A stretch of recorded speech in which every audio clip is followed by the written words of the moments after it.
Governor Gavin Newsom will unveil a congressional redistricting plan tomorrow in L.A. County. He wants to counter Texas's GOP districts, they may create 5 Republican districts, so he's thinking of creating 5 Democratic districts. It would pause the state's independent redistricting system. Critics say this could undermine fair representation. Special election could be held November 4th. I'll be speaking with Governor Newsom this week. Look for some of that tomorrow night at 6 and more Friday night at 10:30 on The Issue Is. All right, to talk more about California and redistricting, we are joined by Paul Mitchell. He's the Vice President of Political Data Incorporated, a bipartisan voter data firm. Welcome, Paul. Thanks for your time tonight. Thanks for having me. This is a hot topic, so tell us as succinctly as you can, how does this process work? Well, this process is unique. The idea of doing mid-decade redistricting is pretty unheard of. The idea of doing it in a compressed timeline because the state lawmakers and the governor and others are reacting to what's happening in Texas with Trump.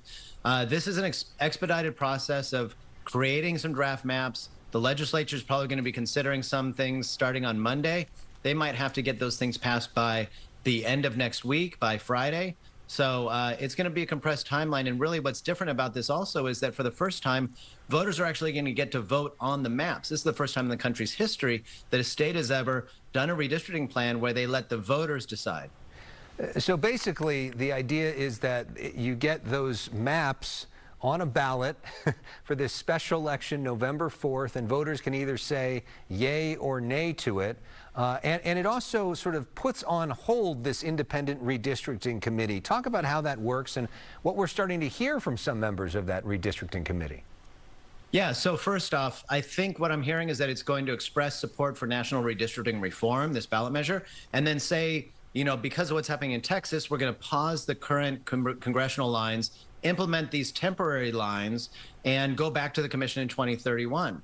And that kind of idea of responding to Texas with a trigger saying that this only happens if Texas, does its mid-decade redistricting or other states do their mid-decade redistricting, I think that's something that makes some of the folks on the commission side actually somewhat supportive. So I know already there's one commissioner who has come out in Politico, gave an interview about it. I've had conversations with a couple other commissioners from this most recent commission and from the 2011 commission who are in support. And I think in the coming days, you're going to find some people who are real advocates for reform, like myself.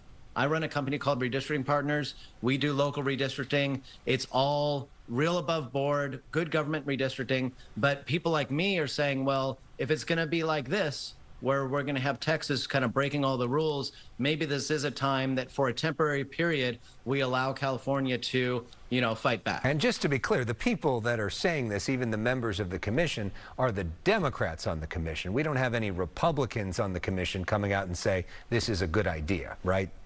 There are Democrats, Republicans, and independents, like you said, both years, the 2011 and 2021. I've talked to one of the independent commissioners who is supportive, and we'll see if and when that actually becomes public. And I've heard of one Republican commissioner who's been telling people they're supportive, but it's not necessarily something they've come forward yet. Okay, well, we've heard from an important Republican, J.D. Vance, the vice president, who says this is crazy. California is already insanely gerrymandered. Of 52 congressional districts, 9 of them are just Republican, 9 of 52. Won't this tip the scales even more? How is this fair? Yeah, so first off, the way the districts are drawn and the concentrations of Republican voters inland and Democratic voters on the coast just naturally means that you're going to have more Democratic representatives in a state that is predominantly Democratic. And this quote, this imbalance they talk about, there are states where, 30% of the population's Democratic and they're both 2 Republican members of Congress. So it's not always this idea of proportionality. And J.D. Vance, I agree with him on one fact that this is crazy. The fact that states are doing this right now, going into a midterm election, they're supposed to be registering voters and doing polling and getting lawn signs and doing traditional campaign activity, not calling on states to redraw the districts to change the playing field. So I agree with J.D. Vance. This is crazy. It's unprecedented. It shouldn't be happening. But since it is happening, I think California voters are ready to, if we're we'll fight fire with fire if we have to.